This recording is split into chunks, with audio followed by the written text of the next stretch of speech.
अजितदादा गेल्यानंतर 2च दिवसात सुनेत्रा पवारांचा शपथविधी झाला तेव्हा पार्थ पवार बारामतीत होते आणि इकडे मुंबईत शपथविधी सुरू व्हायच्या आधी ते शरद पवारांच्या भेटीला गेले. शरद पवारांना विश्वासात घेतलं नाही किंवा हे सगळं करण्याची घाई का केली हा प्रश्न तेव्हा महाराष्ट्राला पडला होता आणि सुनेत्रा वहिनींनी त्यावर कायम मौन बाळगलं. पण गेल्या आठवडाभरात राष्ट्रवादीच्या घडामोडी घडतायत त्यावरून शपथविधीची घाई, पार्थ पवारांनी आजोबांची घेतलेली भेट, सुनेत्रा पवारांचं निवडणूक आयोगाला गेलेलं पत्र, आत्ताच तटकरे आणि पटेलांच्या नावापुढचा पदाचा काढलेला उल्लेख, या सगळ्या गोष्टी स्पष्ट व्हायला लागल्यात.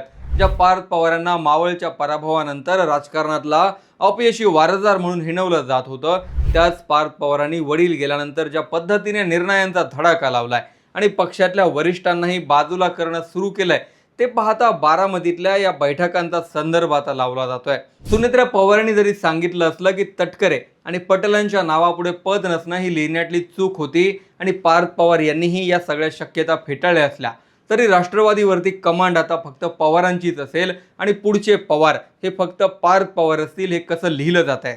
यात शरद पवारांची भूमिका कशी गेम चेंजर ठरतीये त्याची स्टोरी मी या व्हिडिओत सांगणार आहे. नमस्कार, मी विशाल, तुम्ही पाहताय story.com. पार्थ पवार, जे लोक यांना जवळून ओळखतात त्यांच्या मनात तीळ मात्र शंका नसते की राष्ट्रवादीचं पुढे काय होईल किंवा पक्ष कुणाच्या हातात जाईल. ज्यांनी अजितदादांच्या थोरल्या चिरंजीवाचा कारभार जवळून पाहिलाय ते ठामपणे सांगतात की आता फक्त पार्थ पर्व सुरू झालाय. सुनेत्रा पवारांचा शपथविधी झाल्यानंतर पवार कुटुंबातल्याच रोहित पवारांसह पवार गटातल्याही बऱ्याच जणांकडून सातत्याने टीका केली जायची की पटेल आणि तटकरेंच्या हातात हा पक्ष जातोय, सुनेत्रा वहिनींनी सावध व्हायला हवं. पण जे मोठे निर्णय दिवंगत अजितदादांनी कधी घेतले नव्हते ते आता 3 मायलेकरांनी आपल्या हातात घेतलेत. सुनेत्रा पवार यांनी पक्षाच्या प्रमुख या नात्याने जय आणि पार्थ या दोन्ही मुलांना राष्ट्रीय कार्यकारिणीत महत्त्वाचं स्थान दिलंय. आतापर्यंत प्रफुल्ल पटेल यांच्याकडे जी जबाबदारी असायची ती पार्थ पवार यांनी स्वतःकडे घेतली आहे, कारण त्यांची नियुक्ती राष्ट्रवादीचे राष्ट्रीय महासचिव अशी करण्यात आली आहे. दुसरीकडे जय पवार यांची नियुक्ती ही राष्ट्रीय सचिव पदावर झाली आहे आणि पक्षातली सर्वात महत्त्वाची असलेली शिस्तभंग समितीवरही जय पवारांचीच नियुक्ती करण्यात आली आहे. या यादीतले जे पहिले 13 नावं आहेत त्यातल्या सर्वात निर्णायक 3 पदांवर सुनेत्रा पवार, पार्थ पवार आणि जय पवार आहेत. एकूण 22 जणांची ही यादी असली तरी यात उर्वरित जे 10 ते 12 जण आहेत त्यात प्रफुल्ल पटेल, सुनील तटकरे, छगन भुजबळ, माणिकराव कोकाटे यासारख्या मातब्बर नेत्यांना कोणतंही पद देण्यात आलेलं नाही आणि पक्षाची पूर्ण सूत्र ही पार्थ आणि जय यांच्या हातात असतील हे सुनेत्रा पवारांनी सुनिश्चित केलंय. सुनील तटकरे यांच्या नावापुढे पदाचा उल्लेख नसणं ही असामान्य गोष्ट होती आणि त्यानंतर काही तासातच तटकरेंनी पवारांच्या भेटीला जाणं हा सुद्धा केवळ एक योगायोग नव्हता. पार्थ पवारांनी पक्ष फक्त वरिष्ठांपासूनच सुरक्षित केला नाही तर सगळी कमांड स्वतःच्या हातात घेतली आहे आणि पवार गटासोबत यापुढे जर काही संभाव्य युतीच्या चर्चा होणार असतील तर त्या फक्त सुनेत्रा पवारच करतील हे सुनिश्चित केलंय. खरं तर सुरुवातीपासूनच सांगितलं जात होतं की एरवी कधीही शरद पवारांसोबत फारसा संवाद न साधणारे पार्थ पवार हे शरद पवार यांच्या वारंवार संपर्कात आहेत. पवार कुटुंबात सुप्रिया सुळे आणि पार्थ पवार यांचे संबंध सर्वाधिक चांगले मानले जातात. मात्र शरद पवार आणि पार्थ पवार हे यापूर्वी जाहीरपणे एकमेकांच्या विरोधातही बोलताना दिसून आलेत. मात्र अजितदादांच्या निधनानंतर पक्षासाठीही हा महत्त्वाचा काळ होता आणि या काळात शरद पवारांनी अप्रत्यक्षपणे ज्या हिंट दिल्या त्याच्या आधारावर पार्थ पवारांनी स्वतः सगळी सूत्र हातात घेतली आहेत. पार्थ पवार यांना शरद पवारांकडून खुद्द अजित पवारांचंच उदाहरण मिळाल्याचं सांगितलं जातं. राष्ट्रवादीची बहुतांश सूत्र सुरुवातीपासूनच अजितदादांच्या हातात होती आणि राष्ट्रवादी 2 वेळा फुटली. या 2ही वेळा ही सूत्र हातात असल्याचाच फायदा झाला होता. त्यामुळे पक्ष हातात असणं किती महत्त्वाचं आहे हे पार्थ पवार यांना शरद पवारांनी कुटुंबातल्याच उदाहरणावरून पटवून दिल्याचं सांगितलं जातं. अजितदादांनी पहाटेचा शपथविधी घेतला तेव्हा पक्षातील प्रमुख नेते या नात्याने सगळ्या आमदारांच्या सह्यांचे पत्र त्यांच्याकडे होतं आणि राष्ट्रवादीत त्यांचा शब्द अंतिम मानला जायचा. पुढे राष्ट्रवादी 2 गटात विभागली गेली तेव्हाही हाच अधिकार कामी आला होता. अजितदादा गेल्यानंतरच सुनील तटकरे आणि प्रफुल्ल पटेल यांच्याकडे जे अधिकार आहेत त्याविषयी पवार कुटुंबातल्या सदस्यांकडून चिंता व्यक्त केली जायची आणि सुनेत्रा पवारांनी पक्षाची सूत्र हातात घेतल्यानंतर निवडणूक आयोगाला जे पहिलं पत्र पाठवलं त्यात अजितदादांच्या निधनानंतरचे पक्षातले कोणतेही निर्णय गृहीत धरू नयेत असं स्पष्ट करण्यात आलं होतं.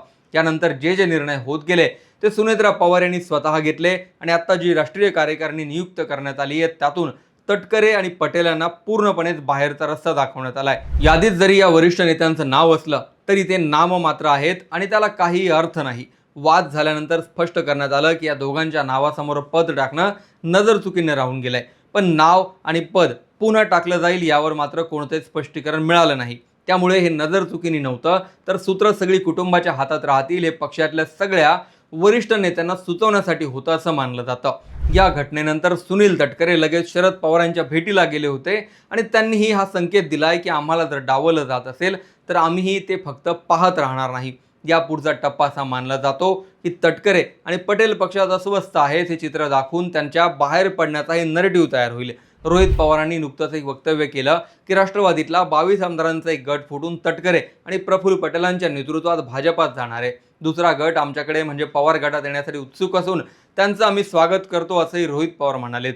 रोहित पवारांच्या या बोलण्याचा अर्थ स्पष्ट होतो की आता तटकरे आणि पटेलांच्या विरोधात एक नरेटिव्ह तयार होईल आणि या नरेटिव्हला काउंटर करण्यासाठी दोन्ही वरिष्ठ नेत्यांना वेळ खर्च करावा लागेल. हे माहीत असलेल्या तटकरेंनीही लगेच उत्तर दिलं की रोहित पवार स्वतः भाजपात यायला उत्सुक आहेत आणि त्यामुळे त्यांनी अशा गोष्टींवर बोलू नये. आम्ही एनडीए सोबत कायम राहू. एकतर पक्षाची धुरा पार्थ पवारांच्या हातात गेली आहे, त्यामुळे रोहित पवारांना आता दोन्ही राष्ट्रवादीचं एकत्रीकरण किंवा सत्तेतली स्पेस यातून बराच काळ दूर राहावं लागू शकतं. त्यात तटकरे आणि पटेल हे दुसरं मोठं टार्गेट आहेत. या सगळ्या गोष्टी आणि पार्थ पवारांना आजोबांकडून भेटलेले सल्ले यातून एक अर्थ निश्चित काढला जातो की दोन्ही राष्ट्रवादी एकत्र येण्याची सध्या कोणतीही घाई नाही किंवा चर्चा सुरू नाही. मात्र सध्याची प्राथमिकता ही फक्त पक्षाची सगळी सूत्र हातात घेणं आहे आणि राष्ट्रीय कार्यकारिणी बदलून पार्थ पवारांनी आपला पहिला पत्ता उघडलाय.